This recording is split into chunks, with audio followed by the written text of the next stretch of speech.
This is our second episode in a two-part series, and part of our season covering unsolved homicides. This episode discusses violence, homicide, and autopsy. Listener discretion is advised.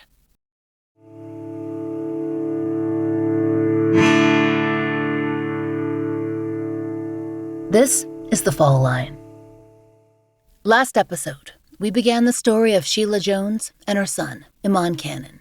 Iman, an aspiring rapper, had moved to Atlanta less than a year before he was murdered. He was living with his girlfriend just off Donald Lee Hollowell Parkway in Bankhead and near a nightclub called Club Crucial, which was opened by the rapper T.I. back in 2005. Iman frequented the club because he hoped that the open mic nights would be a stepping stone for his rap career. He told his mother that he'd begun to make some connections in the business. In fact, he said that he was going into the studio soon. So he'd asked Sheila to send his notebooks, full of his lyrics and his poetry, down to Atlanta so he could begin the process. But Iman never got that chance. In the early morning hours of May 13th, 2008, his body was discovered behind the multi-business building that housed Club Crucial. Sheila says that utility workers in the area spotted him and that they called Atlanta police. The medical examiner later determined that Iman had died of multiple gunshot wounds to the chest. No one, as far as we know, admitted to having seen anything. Iman's girlfriend, who he called Princess, woke up to police at her front door. At the time, she was pregnant with Iman's son. She was the one to call and alert Iman's family. It began a slow round of calls, one by one, to everyone who loved him. Sheila, his sister Tanika, his paternal siblings, his father, a Metro Nashville police officer. But ultimately, there was very little information to share.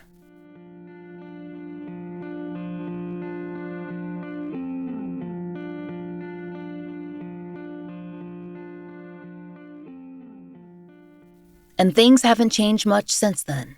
Iman's family says they don't know much about what happened that night. Sheila, who lives in Nashville, has a difficult time maintaining regular contact with APD officials. At this point, she tells us, she's not sure who's assigned to Iman's case, or if there's been any developments since he was shot 16 years ago. When we reached out to try and learn more, APD, quote, politely declined to comment on this case, so we can't offer any insight from their perspective. But Sheila has long hoped to learn more. Local media never offered much in the way of details. And though she and her daughter Tanika questioned local businesses in Atlanta in hopes of gaining information on how cold cases are solved and how to get more media coverage for Iman, Sheila also looked a little closer to home. After she met with a Nashville detective for general advice on cold cases, he suggested coverage on the Fall Line. And that brings us to today, asking for your help to share Iman's story. Sheila is actively looking for people who knew Iman Cannon in Atlanta in 2008 and anyone who spent time at Club Crucial or lived around Donald Lee Hollowell Parkway who might have seen something that night. When we left off last time, Iman had just moved to Atlanta for a fresh start. His mother had arranged for housing for him with a youth organization, but Iman aged out just a few months after he arrived. Sheila was afraid that he wouldn't find a decent apartment because of his record, but he managed to locate a boarding house that would rent him a room. And there, Iman made friends with other young men. He found a job at a local restaurant, and he soon met Princess, a young woman who lived in the neighborhood. He and Princess began dating, and things soon got serious. When he found out that she was pregnant, he thought he should get a better job and that he should enroll in school. He wasn't ready to give up on rapping, but he began to look around for more options. By the late fall of 2007, he'd found a construction job that looked promising, and he decided he'd go to barber school so he'd have better career prospects in the future. When he called home, Sheila said that he sounded good, and that he promised her he was going to visit soon. And he also wanted to talk about the upcoming arrival of his son.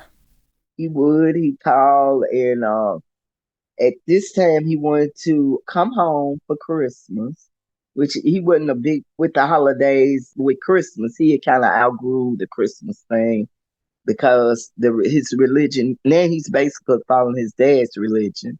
He believed he was going to have a son. He talked to me about that, and he said he really wanted to do it the right way, be married and this and that and the other. By this time, Tanika, Iman's sister, was newly arrived in Atlanta too. She, her boyfriend, and her children were living in a small place, and she was pregnant. She was pleased to be so close to Iman, but she was less sure about his plans. When he found out that he had a child on the way, he wanted to move out of Bankhead and into Tanika's apartment. Then they'd all be together, and Iman thought they'd save money. He did want me to let him and that young lady and her kids come and stay with me. And I told him, Iman, I'm not strong enough in areas to help you. I can help you, but I can't help her and her children right now. Ultimately, though, Iman never got to figure out another solution. On December 12, 2007, Iman was arrested by APD and booked into Fulton County Jail. The story that he told his mother about the arrest is a little convoluted, but we obtained his arrest and trial records from the court, and we have full transcripts of the proceedings. Since Iman entered a guilty plea, much of the discussion was based around factual events and sentencing. Specifically, he took, quote, the plea pursuant to Alford versus North Carolina, aka an Alford plea, a phrase that you have probably heard before. It means that a defendant is submitting a formal guilty plea, but expressing to the court that they maintain their innocence. Further, according to court transcripts, his attorney advised the court that he, quote, did not agree with the facts of the case.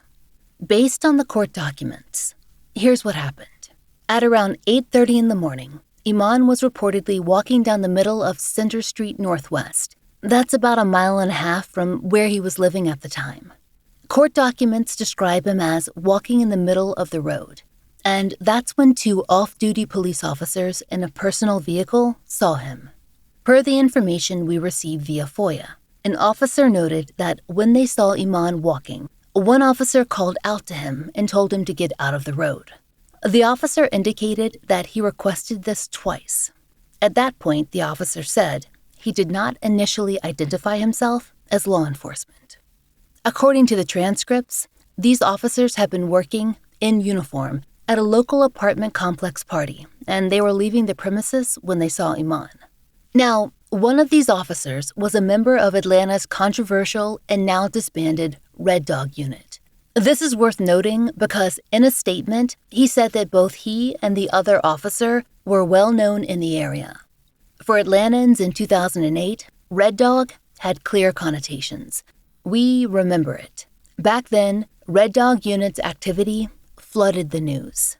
Per the Atlanta Journal-Constitution, the Red Dog Unit, which stood for Run Every Drug Dealer Out of Georgia, was active for 23 years and was, quote, Atlanta's high-profile, in-your-face answer to drug crime. It began with a unit of 30 officers. The idea was to address what the APD described as, quote, Atlanta's open-air drug markets and violent crime.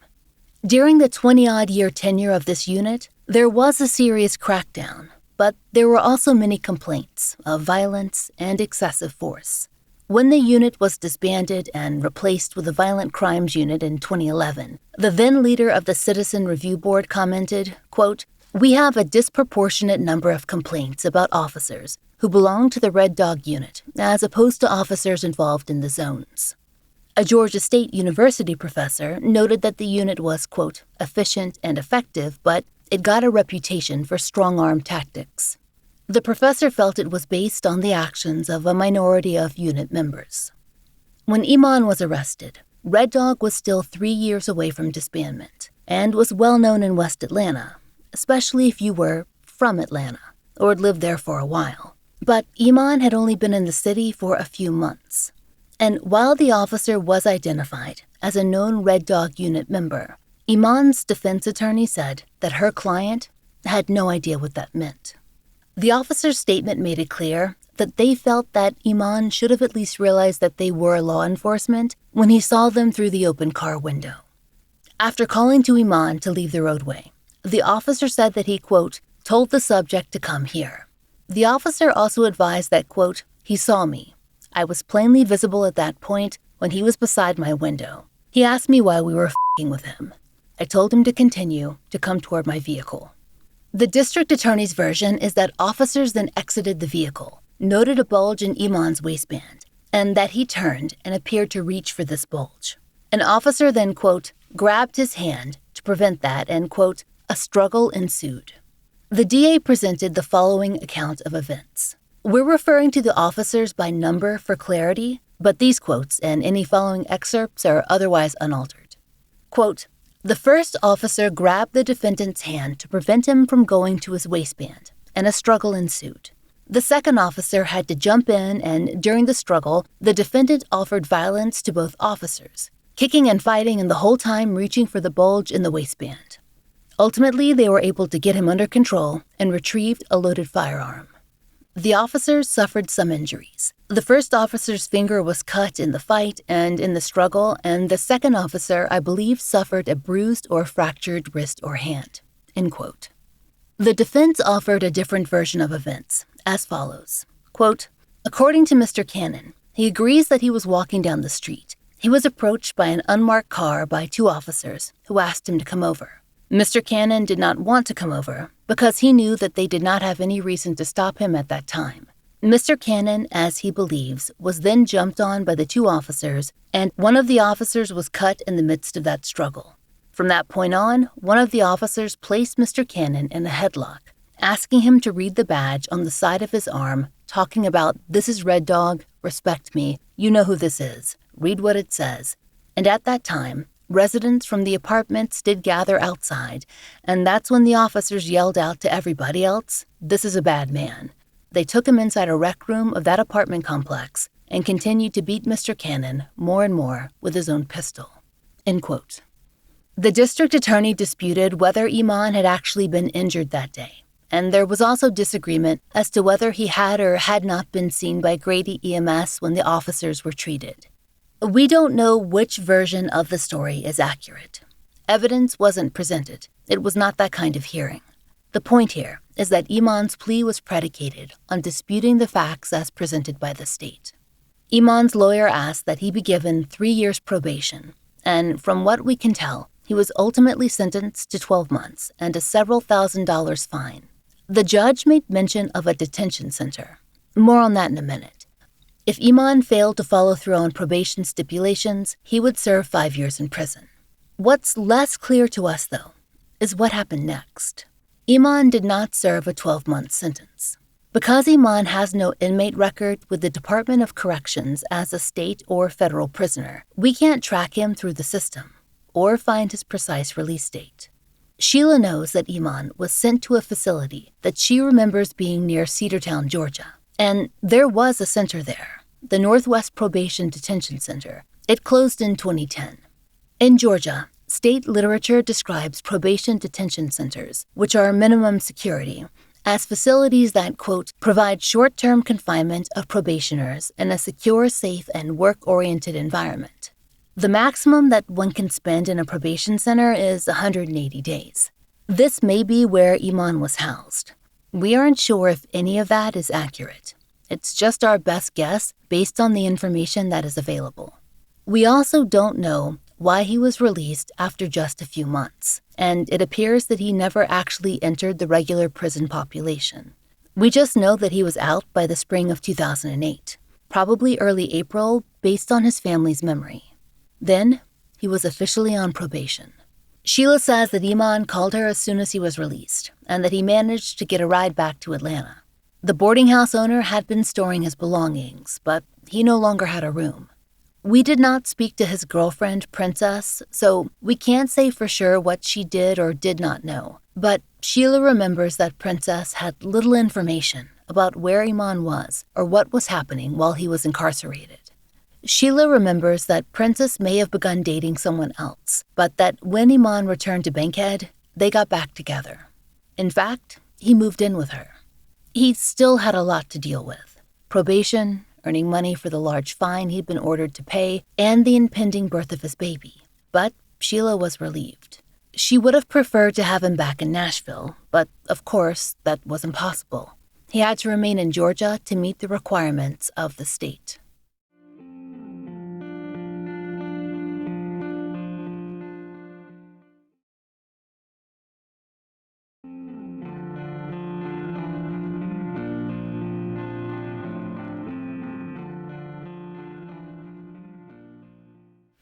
Although he'd been gone for a few months, it seems Iman was able to pick up where he left off with his music, or at least that's what he told Sheila. When he called her in early May, he said that he was going to go into the studio soon. That's when he asked her to send his notebooks to the apartment that he was sharing with his girlfriend. We had hoped to share some of Iman's music with our audience, so we asked Sheila if she had any recordings or lyrics saved. Do you have any recordings of his or written songs? I sent his whole notebook of his writings to him, which I never found out what happened. The day that he was killed was the day that his package was to arrive. And the post office, the only detail they could give me that it was delivered, but as far as his recordings, no, because he hadn't gotten to where he could really record. He was hoping to do that in Atlanta. One of the known artists there was supposed to, help him produce his music. Sheila isn't sure who that artist was. It could have been just about anyone. So we reached out to local friends with music industry connections to get a little background.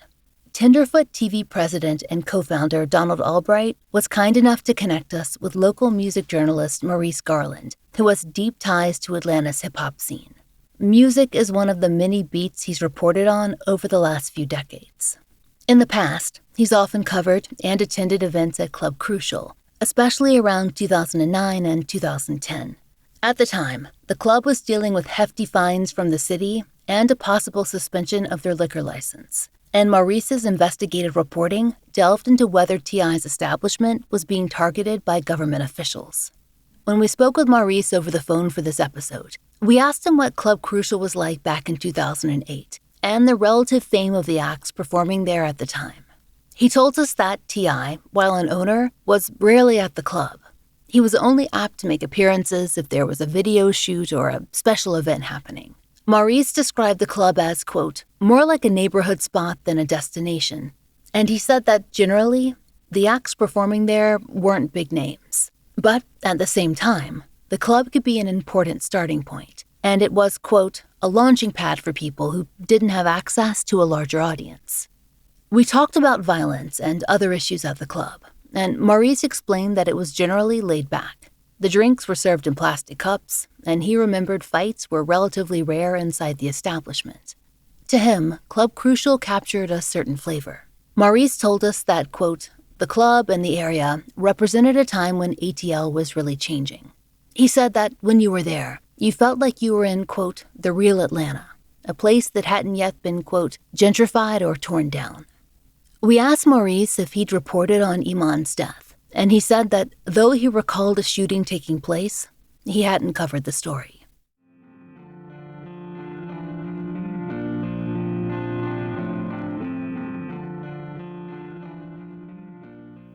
Whoever met Iman at Club Crucial, it's likely that it was someone up and coming, whether that be a producer or an artist. That still would have been a huge break for him. As far as his family knew, that was his plan for May of 2008. Start recording. Try to get ahead. In early May of 2008, Sheila and Iman's sister, Tanika, felt that they had no reason to worry. In fact, Tanika had been in regular contact with her brother. She'd been busy with her job and her family, but he checked in often, especially because he wanted to take advantage of her employee discount at her job. I just talked to him. Actually, I was working at the vitamin shop, and I had some soaps that had he doesn't eat pork and anything. He didn't want any deodorant with aluminum in it and all that. I mean, he ate very healthy and stuff like that. And he said, well, Nika, can you actually buy me some soap and a toothpaste and deodorant, and I'll give you the money when I come over and see you. Tanika was happy to do it. In fact, she picked up the items for him the day before he was killed. When her mother called her on the morning of May 13th, that bag was still sitting on her table, waiting for him to come and retrieve it. It's time to talk about that day. We know nothing about the actual evening when Iman was shot, except that he left his apartment to go to Club Crucial. We think it was for an open mic event, but we can't be sure. Sheila's not currently in contact with Princess, so she couldn't check those details. We were denied our FOIA request pertaining to Iman's homicide, but Sheila still has a copy of his autopsy report. She's hung on to it, and every other scrap of information. That, combined with the incident report that we did obtain, a short police bulletin, and his family's memories, have helped us piece together the little that we do know. According to the incident report, Iman was discovered a few minutes after 12 a.m. on May 13th, behind the multi-use building, basically a strip mall, where Club Crucial operated. There's no specific mention of utility workers being the ones to find him or who made the call. Per the incident report, quote, upon arrival, the first unit on the scene did locate a black male behind the building, and he appeared to be unresponsive and not breathing. EMS was called to the scene and confirmed that the male displayed no signs of life. The homicide unit was requested to respond to the scene and upon arrival took control of the incident. The medical examiner's office investigator was called to the scene and also APD's crime scene investigations units. The scene was processed and potential evidence collected. The ME investigators arrived on scene and conducted an on-scene preliminary body examination. During the examination, picture identification was found on the body. The individual on the identification matched the description of the deceased male. The individual on the identification is named Iman Cannon. It appeared that Mr. Iman Cannon died from a possible gunshot injury. The body was removed by agents of Fulton County Medical Examiner's Office. The investigation into the shooting death is at this time active. We don't know what evidence from the scene was collected or processed, but based on the medical examiner's report, we can make out some of what happened that night. According to the ME's report, Iman was shot twice, from the front, in the torso at an uncertain range. The bullets were retained and submitted to the crime lab for ballistics testing. The medical examiner also retained blood samples for future testing, if necessary, and ran full toxicology. We know that Iman was wearing a white t-shirt, black hoodie, athletic shorts with jeans, and Timberland boots. This might not seem important, but it's more about what was found and what wasn't found in his pockets. Most notable to us is that he was carrying his license loose, not in a wallet. He also had some change in his pocket, but no other money. Sheila says that Iman did not use a wallet, but he rather folded his cash, and there was no cash found on him. No one knows how much money he was carrying that night, but it certainly makes robbery a possibility. But it's also possible that robbery wasn't a motive at all. Maybe he got into an argument with someone that night, and they followed him when he left. Perhaps someone who already held a grudge against Iman and knew he'd be at Club Crucial was waiting for him to leave, and they knew that he'd cut behind the building to head home. That's one of the theories that Sheila has most often considered. But the truth is, we simply cannot say. Without knowing more about the investigative routes that law enforcement have headed down, his family has simply been left to wonder. Sheila says that when Iman was found, police made their way to Princess's house to inform her of what had happened, and that's how Sheila found out he'd been killed. She never herself spoke with APD that night. When the girlfriend had called me, I was living in Madison, Tennessee. I had just bought a townhouse in 2007. So she calls and she's screaming over the phone. And I thought it was my daughter, Tanika. And I kept saying, Tanika, what's wrong? What's wrong? Iman is dead. She just kept saying, Iman is dead. And I was like, huh? No. What are you saying? And it's not like I've been asleep very long because I worked the 3 to 11 shift and I would get on the computer when I get home. I thought about calling because I hadn't heard from Iman. And I was like, this is not like him. He would be and call me. So I get the call from her about 2:00 in the morning that the police had arrived at her place and told her that Iman had been killed. I kept trying to call to Atlanta. I called my daughter because at this time she's in Atlanta. I wasn't thinking because at this time Tanika's pregnant. And, I wasn't thinking how hard she may take this. Her boyfriend said that he knew something wasn't right with me calling at that time of morning to tell her, because I couldn't get to Atlanta that quick. And I wanted her to find out whatever she could find out. She got all the information that she needed to get because I wasn't really understanding what the girlfriend was telling me about him being dead. And I thought when stuff like it happened, they bring the officer to your house or whatever. However, I finally got up enough strength to drive. I was trying to wait till it was daylight to go and tell my parents what had happened. So by the time I get over there, his dad is calling my mother and them on the phone. I'm in the bedroom telling them, and they just falling apart. Back in Atlanta, Tanika was on the phone with Atlanta authorities and with her family, trying to piece things together. My mom was like, they found your brother behind T.I.'s club in Bankhead. And I was like, well, what was he doing over there? Because I do know he liked to do open mic nights and things like that. I was totally, blown out the water. I could have saw something happening more here in Nashville than something happening in Atlanta, because I really think he was trying to get himself together. And normally, after you've had so many different things that have occurred in your life, sometimes when you settle down and you get things right, that is the time that life actually catches back up with you. I hate to say it, you think you got it together, and then this happens, And so were you the one who reached out to Atlanta Police Department? Yes, I was. Uh-huh. And at that time, did you feel like there was a lot going on in terms of investigation into the case? Initially, I felt like that they were putting towards the effort. I think things started running cold because they didn't have enough leads, and I think they did let us see his boots in his bag that was his Tim's, and his shirt had blood on it with a spot. We did have access to get the slide of his body, his body outside. We got where it was a cat in the midst of the picture. When I tell you, it was very horrific. It felt like we were in the middle of a movie right then. When Sheila made it to Atlanta, she, Tanika, and Princess all went to police headquarters to speak with law enforcement, which they did separately. Sheila's biggest questions at the time had to do with who was going to be questioned, who possible suspects might be, and how the investigation might proceed. Sheila and Tanika understood that they would not be privy to everything. It was an open homicide case, but they hoped that they'd get updates. Sheila hoped that because Iman's father was law enforcement himself, it might make his case a priority.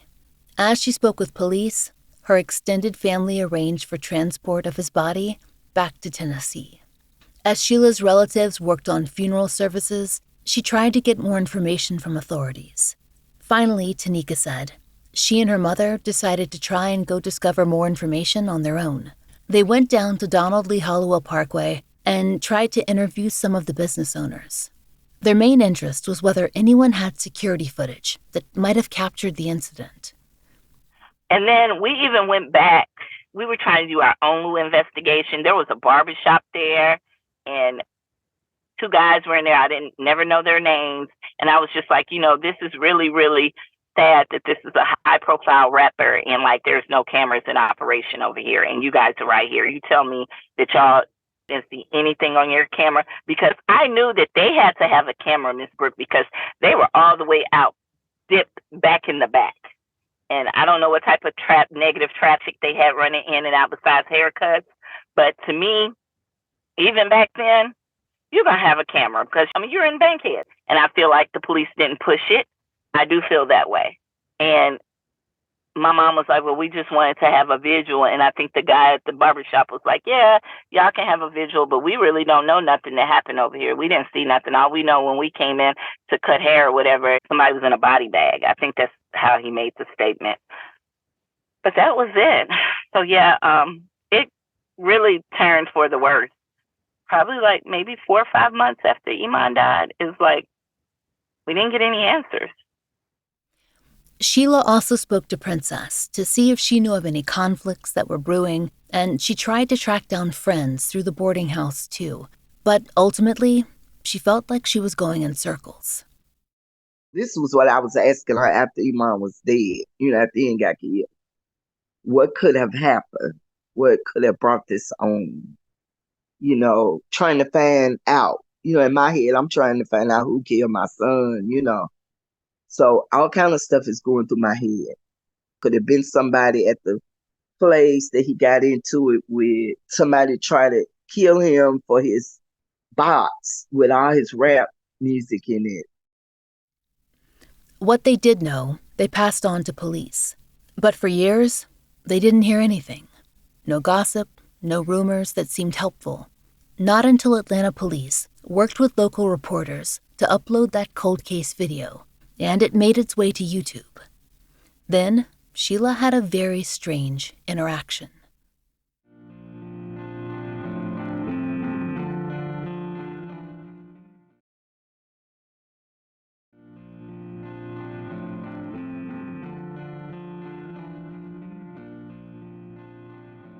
It appears that Fulton Government Television posted Iman's story to YouTube in 2014. In the past decade, it seems to have gotten less than 400 views. Still, Sheila says that she and other relatives shared that video on Facebook and other social media sites, and it seems to have stirred something up. A woman that we'll call Irene for the purposes of this show messaged Sheila on Facebook, and she said she had information on Iman's case. She told Sheila to check out the video shares, and then to look at an emoji that a certain man had left on the video. It was a devil icon. Then she asked to talk to Sheila on the phone. Tanika told us about what happened next. And then this lady called her and was like, oh, I got some information about your son. If you would have heard this, you probably would have called investigators. She found us on Facebook and said she's been trying to get in touch with us for years and years to let us know who did this to Iman.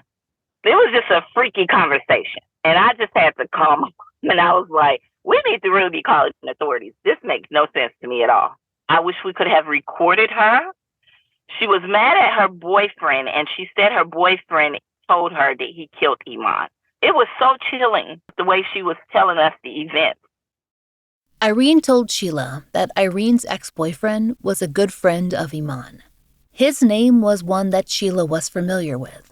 She thought that Iman might have even stayed with him for a little while in Atlanta. Her understanding is that this man is now living out of state, but that he would be easy to locate. Sheila says that she has passed this information on to APD, but when they tried to speak with Irene about it, Irene said that she was not the woman who'd spoken with Sheila. When we checked the phone records and the registered number, though, the names did match up. Sheila is not sure where to go from here. The leads seem like somewhere to start, and she'd love to speak with the detective assigned to Iman's case to learn more. Worse, she feels guilty that she hasn't been able to advocate for him here in Atlanta because she's hours away. She tells us that when she tries to talk about the case, people tell her that she should be calling that station every day. That's what they'd be doing. Sheila thinks that they have no idea what it's like to be in her shoes. And contacting law enforcement every day, that feels insurmountable to her. Not the calling, but getting the same answers. She needs a new path. She wants public attention and public support. Sheila's daughter, Tanika, hopes that can come now, with Iman's story finally making it to a wider audience. The most important people are here in Atlanta. People who can come forward and share what they might know. They've never said that Iman was perfect, and his fresh start in Atlanta hadn't gone exactly as Sheila had prayed it would. But he was so young, and with a baby on the way, and with a lot of dreams. They need to know what happened, and Sheila needs for someone else to care. Here's what Tanika told us. She's a wreck. She's getting better, but she feels some type of way. She sees other people's things getting solved, and she's just like, why me? I trust in God enough just to at least have some closure. That concept of closure has been something that Sheila's thought about a lot. I don't know. I never just want to let it go. I would go to counselors and they said I'd have to let him cross over or whatever. I can't understand. How can I let a child go? It's just so hard. I just go through the motions of life. Oh, it's so hard. Yeah, I get mad at myself because I really don't know how to fight to get it done. I wound up losing my house, so it was okay. The most important to my heart was my baby. And, I can get material stuff back. Yeah. And it's been hard. I had to go and stay in public housing, but God has blessed me to be able to get an apartment. It's not so little, so small. And my sister had to come and stay with me because our father died. So it's been hard, but I'm okay. I feel like I'm okay now. And now is the time that I can start trying to find out something. Where is everybody? You know, I just need somebody to like, let's figure this out. Right now, we're working with Sheila to make better contact with law enforcement. But the other pressing matter is finding out more about Iman's movements on May 12th and just after midnight on May 13th of 2008. If you were a regular at Club Crucial and you remember anything about that shooting, please reach out to Atlanta Police Department. Or if you knew Iman and you'd like to connect with Sheila, don't hesitate to email us, falllinepodcast@gmail.com. Any information could be helpful. We're looking for anyone who might have been ready to go into the studio with him or has information about who he was with in the days preceding his death. If you have any information regarding the cold case homicide of Iman Cannon, please call Atlanta Crime Stoppers at 404-577-TIPS or 8477. Tips may result in a reward of up to $2,000. You can also anonymously submit your tip at www.crimestoppersatlanta.org. Next time on The Fall Line, we begin the story of Alicia Lisa Lewis, a Memphis college senior who was 8 months pregnant in 1999. She was brutally attacked and killed in her own home, and her cousin, who has a background in law enforcement, is determined to see her case solved. If you know of a case that should be covered on The Fall Line, there's a link to our case submission form in the show notes. Thank you for listening. The Fall Line is an independent podcast, and we appreciate listener support.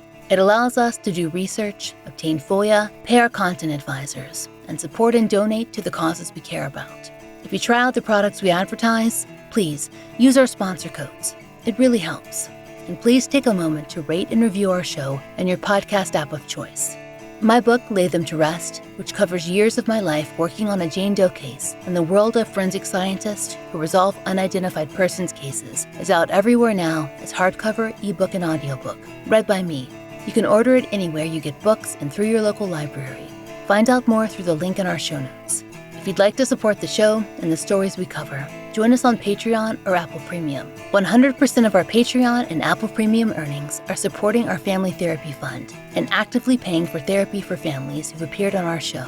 On Patreon, you can get early release, ad-free versions of our regular episodes for $5 a month. If you prefer Apple Premium, you can subscribe there as well. On Patreon, we also post occasional giveaways, updates, and blogs, which all patrons can enjoy starting at just $1. The Fall Line is written, hosted, and researched by Laurah Norton, with additional research assistance by Brian Waters. Interviews by Brooke Hargrove. Produced, engineered, and scored by Maura Curry.